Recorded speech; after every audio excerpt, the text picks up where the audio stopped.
예, 안녕하십니까. 네. 우선 고생하셨습니다. 아닙니다. 감사합니다. 이게 5년마다 한 번씩 이렇게 전반적인 상황을 체크해서 장기 계획을 세워서 내야 되는 거지 않습니까? 예, 법에 그렇게 규정되어 있습니다. 매 정권에서 한 번씩 그렇게 나왔었고요. 네. 근데 매 정권 때마다와 달리 이번에는 안이 많아요. 4가지 안입니다. 네. 그 4가지 안을 내시게 되는 배경이 뭡니까? 고민이 많으셨을 것 같은데. 왜 꼭 정부를 이야기하는 건 아니고 이번에 4차 재정 계산인데 예. 2차, 3차 재정 계산 때는 사실 개선안을 내지 않았습니다. 네, 내지 않았고 1차 때만 냈었고요. 그냥 현행 유지여서 현행 유지로 그냥 갔었죠. 현행 유지도 하나의 안인 거죠. 그러니까. 그렇습니다. 예, 예. 예. 그래서 4차 이번에는 국민들 여론을 정말 충실히 반영을 해서 어느 단일 안을 내기보다는 각각 4가지 안마다 국민들의 일정한 비율은 일정한 부분은 다 본인들이 원하는 강한 안들입니다. 예. 그래서 어느 한 안도 갱신할 수 없어서 다 담게 되었습니다. 그 박능우 장관 본인 스스로 보시기에는 넷 중에 어느 안이 제일 좋아요? 지금 한창 논의 중이기 때문에 제가 어느 한쪽을 편들기는 좀 힘들고요.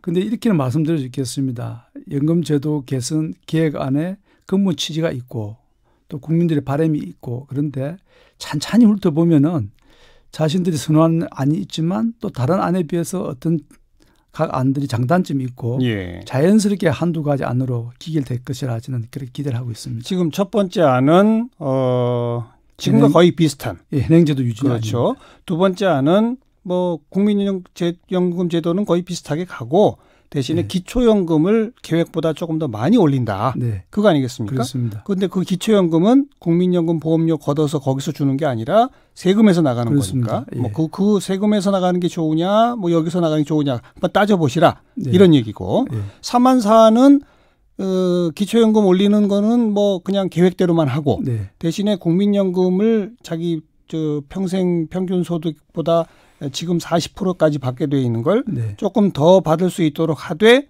내는 돈을 점차적으로 좀 올려보자. 네. 라는 두 가지 안 아니겠습니까? 그렇습니다. 예. 너무 어려워요, 내용이. 예. 이제 4가지가 있다 보니까 내용이 어렵습니다. 그런데 단순하게 말하면 그냥 현재 국민연금 제도를 그대로 유지할 것이냐 아니면 소득 대체율, 소위 말하는 국민연금에 주는 연금 급여액을 좀 높일 것이냐. 예, 예. 그 경우에 급여를 좀 높이려면 보험료를 좀 높여야 된다. 내는 돈도 더 내야죠. 돈을 좀 더 내야 된다 하는 것인데 그럼 얼마만큼 더 내고 더 받을 것이냐 아니면 현재 그대로 유지하면서 일반 세금을 걷어서 기초연금을 더 받을 것이냐. 네. 딱 그렇게 양분될 수가 있죠. 그런데 당장 첫 번째 비판의 목소리가 왜 결정의 책임을 공을 국회에 또 국민에 떠넘겼느냐. 예. 뭐라고 답하시겠습니까? 저는 전혀 그렇게 보지 않습니다. 어. 진정으로 기획을 원하고 또 자기가 강한 어떤 메시지를 주고 싶을 때는 그냥 직접적으로 표현할 수 있는 방안도 있고 간접적이면서 애들로 표현할 수 있는 방안도 있는데 네. 때에 따라서는 애들로 표현하는 것이 훨씬 더 강력한 수단이 될 때가 있습니다. 예, 예. 왜냐하면은 각자 여러 그 분파의 사람들이 자기 주장이 너무 강할 때는 자기 안이 포함되어 있지 않으면 무조건 반대합니다. 네, 네. 그럼 정작하고자 하는 안이 채택될 수 있는 가능성이 훨씬 낮아집니다. 그래서 여러분들이 주장하신 내용을 같이 담아두면은 논의해가는 과정에서 자기 안도 있으니까 관심도 가고 그게 장단점도 자연스럽게 비교가 되고 그러면서 어떤 더 좋은 안으로 의견이 다 수렴될 수 있기 때문에 예, 예. 사실은 간접적으로 표현하면서 더 강력한 메시지를 준 것이라 저는 생각합니다. 좋습니다. 근데 보다 더 이제 근본적이고 강력한 문제 제기는 이제 여기서 나옵니다. 네. 제가 이제 그 문제 제기를 논의를 전개하기 위해서 좀 단계적으로 말씀을 드려볼게요. 네. 유럽 국가 같은 경우에 소득 대체율, 자기 평균 소득의 한 40% 정도를 국민연금으로 노후에 받기 위해서는 네. 이미 보험료를 한 18%, 19% 어느 나라는 21%까지 내고 있다는 거 인정하시죠? 그렇습니다. 네. 근데 현재 우리는 겨우 9% 내면서 40%를 주겠다는 거죠. 그렇습니다. 이거는 장기적으로 보면 실현 불가능하죠. 그렇습니다. 결국은 내는 돈을 2배 이상 대폭 올리지 않으면 이 제도의 유지 존속이 어렵죠. 네. 근데 거기에 대한 개선안이 이번에 빠지지 않았나요? 그러지 않습니다. 지금 만약에 연금 기금이 다 소진되어 있다 그런다면 네. 바로 18% 올려야 대체율 40%를 커버할 수 있습니다. 네, 예. 그런데 지금 우리는 현재 가장 열악한 조건 하에서도 40년 이상의 기금 소진연도 남아 있습니다. 예. 충분히 준비할 기간이 있다는 뜻이죠. 예. 그 기간 동안에 국민 경제에 미치는 부담을 최소화하면서 우리가 감내할 수 있는 수준 내에서 연금 보험료를 천천히 인상시키면 되기 때문에 예. 지금 제시되는 안도 충분히 그걸 고려해서 제시된 안입니다. 그러니까 그런데 이제 학자들은 한꺼번에 바로 연금 재정이 장기 안정될 수 있는 기금 그 보험료 인상률을 제시하지 않았냐 그런데 예. 실제 목표 보험료율이 있다 하더라도 당장 시행할 수 있는 5년 내지 10년 사이에 시행할 수 있는 보험료율은 저희들이 제안한 그 범위 내에서 벗어나지 않습니다. 네네. 다시 말씀드려서 우리가 정말 천리길 갈 것인데 천리길 목표는 정해두고 이번에 제시한 건 백리길만 보여준 것이죠. 예. 그래서 저는 명확하게 재정 안정 방법도 잠깐 제시를 했다고 저는 생각을 합니다. 아니 그 말씀을 제가 뭐 백보양보해서 받아들인다면 이렇게 정도는 발표했어야 되는 거 아닌가요? 최소한 지금부터 2060년까지를 내다볼 때 앞으로 한 5년마다 1%씩 정도 해서 2060년이 되면 우리가 내는 보험료를 아마 18%까지는 가야 할 것입니다. 네. 이걸 전제로 발표하셨어야 맞는 거 아닌가요?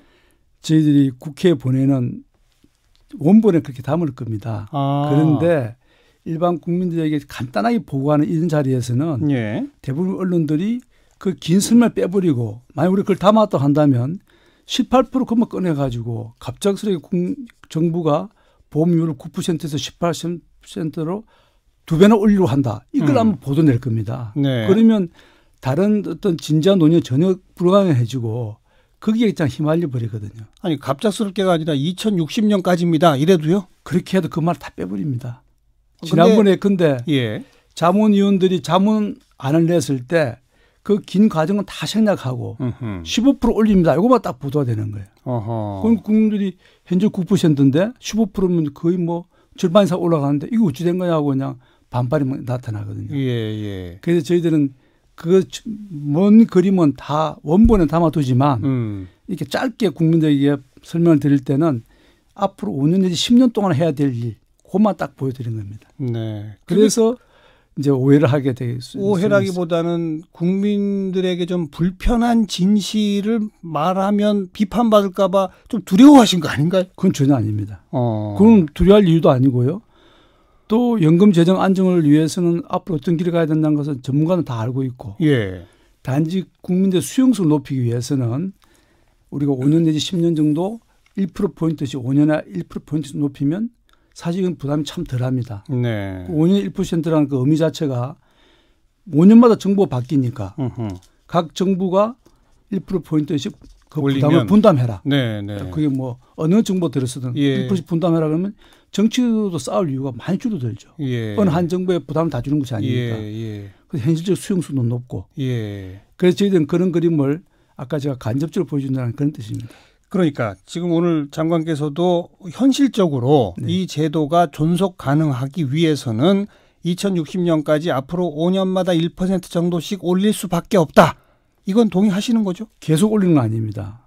그런데 3%포인트를 1%포인트에서 한 10년에 걸쳐서 올리고 또 일정 기간 두었다가 다시 한 1%포인트씩 해서 3번을 올리면은 상황을 좀 봐가면서 그때 상황을 가서 그러면 저희도 앞서 말씀드렸듯이 앞으로 40년의 여유가 있기 때문에 40년 내에 그걸 장구안을 걸쳐서 올리면 되기 때문에 그럼 마치 한꺼번에 다 올렸듯이 이야기를 하면은 지난번 2차, 3차에서 아무 논의도 못했듯이 더 이상 진전이 안 되는 것이죠. 그래서 진전이 있을 수 있고 또 현실적 수용 가능성을 생각한다면 저희들이 이렇게 은근히 보여주는 것도 아주 강력한 메시지가 될 수 있다 저는 생각하는 겁니다. 또 한 번 백보를 양보해서요. 그렇다면 적어도 이번 문재인 정부는 과거 정부는 보험료율을 올리는 개혁안을 낸 바가 없습니다. 그죠? 그렇습니다. 적어도 이번에는 최소 1% 올리자라고 하는 안을 강력하게 밀어야만 될 텐데 이번에 4가지 안을 내시고 국민 여론을 살펴 국회가 결정하십시오라고 한 건 결국 현행 제도대로 갑시다가 다수 여론의 지지를 받아서 그냥 채택될 가능성이 너무 큰 거 아닙니까? 그러면 좀 무책임한 거 아닌가요? 저는 그렇게 보지 않습니다. 방금 우리가 논쟁이 시작되어서 않습니까? 이 안에 대해서 반 비판이 오지 않습니까? 그런데 저희도 여론조사를 해보면 이 안을 한 40%, 47% 정도 지지를 하고 있습니다. 그런데 그걸 담지 않고 가면은 나머지 안들은 보지 않고 자기가 발언이 없다는 것 자체만으로도 반대가 있을 수 있기 때문에 그걸 올려놓고 이 안이 정말 기획안이 될 수 있느냐 없느냐, 이게 장기적 비전이 있느냐 없느냐 하는 것을 스스로 되돌아볼 수 있게 하는 기회가 되는 것이죠. 예. 그래서 저희들은 논리적으로 그 말씀은 맞지만 네. 그래도 결국 지금 제일 높은 지지가 그거라서 네. 결국 그걸로 결정되면 어떡하시려고요? 저는 정책 결정자들하고 정책을 수혜를 받는 국민들은 약간의 괴리가 있다 생각을 하고, 정책 결정자들은 물론 현재의 지지도 또 중요하지만 미래를 바라보는 눈도 있다고 생각합니다. 예. 의원님들도 그건 충분히 생각하고 계시는 것 같아요. 예. 말씀을 나눠보니까. 예. 지금 그 말씀은 박 장관께서는 은근히 일안으로 결정 안 될 겁니다라고 전망하시는 거네요. 그렇습니다. 그런데 저는 현재 국민들이 절반 정도 그걸 지지하지만 토론을 거치다 보면은 자연스럽게 다른 안을 옮겨갈 것이다 하는 네. 그런 생각을 하고 있습니다. 네. 주로 3안 4안 쪽으로 예. 그렇게 기대를 하고 계시다. 제가 딱히 밝히는 힘듭니다만은 토론 과정에서 네. 자연히 그렇게 되리라 생각한다는 거죠. 자, 그럼 이제 거기서 또 하나의 결정적인 문제가 있습니다. 네. 3안 4안은 받는 돈을 그대로 둔 상태에서 1% 2%씩 올리자는 안이 아니에요. 네. 3안 4안은 받는 돈도 늘려주겠다는 얘기고 네. 늘려준 만큼을 부담하기 위해서 1% 2% 올려야 한다는 안입니다. 네. 이건 솔직히 2060년까지 지금의 한 2배가량으로 올려야만 될 수 있는 그 현실에 대한 대책은 빠져 있는 거 아닙니까? 그러니까 재정 안정만 생각을 하면은 예. 소득 대체율을 높이지 않고 그냥 보험료율만 올리는 것이 더 합리적인 방안이죠. 옳죠. 그런데 정치적 수용 가능성, 우리가 한발적이라도 보험료를 인상시킬 수 있는 현실적 가능성을 생각을 해보면은 그 안은 거의 채택될 가능성이 낮다고 저는 생각을 합니다. 그리고 물론 저희들이 보내는 이 안은 고정된 안이 아니고 각 구성 요소를 넣은 겁니다. 보험료율, 그리고 소득 대체율, 그리고 기초연금. 예. 각 구성 요소를 넣었기 때문에 논의하면 이거 구성 요소로 다르게 배합을 할 수 있는 것이죠. 예. 그래서 예컨대 많은 분들이 보험료율만 올리고 소득 대체율 그냥 놔두자 한다면 그렇게 갈 수도 있습니다. 예. 그러나 저는 그게 현실적으로 수용 가능성이 높지 않을 거라 생각하는 겁니다. 그러니까요. 그 수용 가능성을 검토해서 결국은 받는 돈도 늘려줄 테니 내는 돈도 늘리세요는 예. 어찌 보면 지금하고 똑같은 거예요. 재정 안정성 면에서는. 그런데 그러지 않은 것이 조금 다른 점이 3%포인트 올렸을 때 10년에 걸쳐서 우리가 소득 대체율을 40%에서 50% 올리면 그걸 올라간 포션만큼을 커버하려면 2%포인트 올려야 됩니다. 근데 그거보다는 1%가 더 올라갔다? 그리고 보험료를 올리는 것에 대해서 국민이 일단 동의를 하고 난다면 네. 그다음에 아까 말씀드린 그다음 단계도 보다 쉽게 갈 수 있는 여지가 열리기 때문에 예. 우리가 대체율에 대해서는 50% 이상 올리자는 사람은 없을 겁니다. 왜냐하면 또 저희들이 다른 공적연금을 동원해서 또 얹어주고 있기 때문에 예. 그럼 50% 정도 돼서 장기적으로 안정화되고 보험료는 단계적으로 올라갈 수 있는 그런 길이 열리기 때문에 현실적 수용 가능성 생각해 보면은 우리가 하나 안을 내서 그냥 이걸 밀고 가는 것보다는 서로 상호 비교하면서 토론이 가능한 알겠습니다. 같다고 생각합니다. 오늘 그러니까 장관님 제가 직접 확인해 보니까 보험료율을 좀 더 냅시다라는 의견을 국민 앞에 적극적으로 개진한 셈이네요. 그렇습니다. 정부 입장에서는. 네, 아주 적극적으로 개진한 즉 겁니다. 현행 안대로 가는 자는 안을 뺄 수는 없었으나 네. 이것이 채택돼서는 곤란합니다라는 입장도 밝히신 거네요. 저는 뭐 그걸 파악해 주십사 하고 이렇게 바라는 겁니다. 국민들한테 예. 호소하는 거네요. 그렇습니다. 그리고 더 내는 것이 불가피하다는 현실도 이젠 같이 좀 인식합시다라는 네. 얘기인 거고요. 네. 그리고 그렇게 해야만 미래까지 유지 가능하다. 예. 네. 그게 더해서 정부도 가만히 있지 않고 다른 실질적인 가입 기간이 늘어날 수 있도록 크레딧, 출산 크레딧이라든지 이런 걸 정부는 또 할 일을 하고 또 정부가 재정을 투자해야 될 기초연금에 대해서도 많이 높여야 필요하다면 그 높이겠다는 정부 나름의 책임성도 다하면서 국민들도 같이 그걸 같이 인식을 공유하자는 그런 뜻입니다. 그래도 아무튼 전문가들 눈에 보기에는 네. 아주 솔직담백하지는 못한 것 같습니다. 예. 제가 전문가들 만나서 많이 비판을 받았는데 한 30분 대화를 나누니까 다들 고개를 끄덕끄덕하면서 현실적 수용 가능성 등등을 검토할 때 이럴 수밖에 없었다. 그런 것도 하나의 좋은 방안이다. 그렇게 뭐 좀 수긍을 받아가고 있습니다. 네. 또 한 가지 아이디어가 이런 게 있습니다. 지금은 이제 국민연금이 전부 한 덩어리로 묶여 있잖아요. 네. 그게 이제 장차 뭐 2천 몇백 조까지 간다는 거 아닙니까? 네. 이걸 한 덩어리로 묶어서 관리하는 게 과연 효율적이냐? 네. 이걸 좀 쪼개놓을 필요가 있는 거 아니냐라는 제안은 어떻게 보세요? 지금 도론 수입 자체가 한 창구니까 그럼 한 덩어리 모여 있습니다. 그런데 이제 실제 재정 운영하는 것 자체는 국내 자산과 국외 자산은 이미 배분이 돼 있고요. 예. 국내에서도 주식 투자하는 것과 일반 자산 투자하는 것도 나눠져 있고 이미 다 이렇게 갈래 나눠져 있습니다. 물론 분산 투자를 합니다만 예. 그 분산 투자 전체의 결정 구조는 하나로 단일화돼 있잖아요. 네. 그걸 오히려 정말 한 10군데 많으면 네. 그렇게 좀 나눠서 서로 경쟁도 시키고 네. 이런 아이디어는 어떻게 보세요? 실제 운용사들은 뭐 수십 개가 운용사 하기 때문에 그 사이에 경쟁이 되고 있죠. 그런데 총괄적인 정책 결정 자체는 정부 할 수밖에 없고, 네. 그건 이제 국민연금기금운용위원회에서 여러 대표성과 전문성을 가진 분들이 모여서 하고 있습니다. 예, 저는 예. 총괄적인 결정 그게 뭐 한 곳에서 하는 게 불가피하다 생각을 합니다. 불가피하다. 예, 그 대신 자산 운용사 자체는 30군데 내지 50군데 정도 나누어서 상호 경쟁적으로 하고 있고 또 일정 목표치 이상 달성을 하면 네. 인센티브를 주고 있기 때문에 네. 상당히 그 안에서 경쟁이 벌어지고 있습니다. 또 어찌 좀 청취자분들이 듣기에 조금 어려울 수 있겠습니다만은 제가 최대한 쉽게 질문을 드려보면 네. 이게 이제 막바지 가면 2,400조까지 굉장히 빠른 속도로 늘어난단 말이에요. 네. 그럼 그 늘어난 자산을 어딘가에 투자해야 되니까 네. 해외 증시, 국내 주식, 채권 뭐 이런 등등에 막 살 거 아니에요. 네. 그러면 어마어마한 큰 손이 막 돈을 주식들을 사고 이러면 값이 쭉 올라갈 거 아닙니까? 네. 그러니까 수익률이 좋아지겠죠. 네. 근데 대신에 그 2,400조인가를 정점으로 갑자기 이게 급전직하 떨어져야 되잖아요. 네. 그만큼 지출이 되니까. 네. 지출하려면 해외 증권, 국내 주식 다 팔아야 되잖아요. 네. 그럼 값이 폭락할 거 아닙니까? 네. 그건 어떻게 하시려니까? 그게 이제 우리가 그걸 많이 많은들이 걱정을 하시는데 이제 지금 재정 계산에 의해서는 뭐 2,000조까지 안 가 한 1,750조 정도 가는 걸로 되어 있습니다. 뭐 어쨌든 1,700조든 2,000조든 네. 굉장히 큰 돈입니다. 네. 그 경우에 전 세계의 어떤 그 자본에 비해서는 1,700조 그렇게 큰 돈이 아닙니다. 우리가 해외 분산 투자를 하는 이유가 그런 것이거든요. 지금은 35% 정도로 해외를 투자를 하는데 점차 이 비율을 높여갑니다. 네. 높일 수밖에 없는 거죠. 그렇습니다. 국내 증시에 미칠 영향력을 예. 어느 정도 선까지밖에 유지할 수 없으니까. 예. 저희들이 그게 이제 두 가지 밸런스를 맞춰야 되는 것이 국내 주식을 좀 더 부양하기 위해서는 어느 정도 지분은 계속 국내를 유지를 시켜줘야 되고 예. 그러면서도 아까 말씀하셨던 일시에 자금이 빠지면서 오는 혼란을 막기 위해서는 또 분산 투자를 외국에 해야 되고 예. 외국에 나갔을 때 우리 돈이 그렇게 많은 돈은 아닙니다. 아, 전체로 따지면 전 세계에서 이거 알겠습니다. 예. 오늘 국민연금 얘기는 이 정도 하고 시간이 얼마 없습니다만 뜨거운 현안이라서 제주도의 그 영리병원 하나만 좀 여쭤볼게요.